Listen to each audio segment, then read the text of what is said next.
matelamiti elemo gotago malumada matelamiti refalman oromo manjate kambade daniti badena neremfiza bilisuma margadiniza oromo ngotuma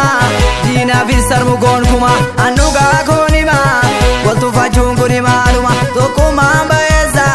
kiyodina si barbareza godani zagaleza yomu himbadunu kesa lami wala gefacha isakale sana yadacha omo wala gefacha isakale sana yadacha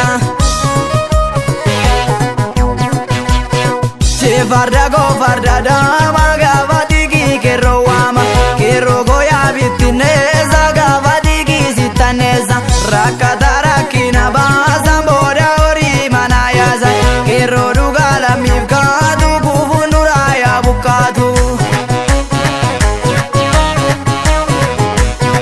biya bane biyestane dache or marrafachane tukumara narrakane walgudisu kamna tokkotane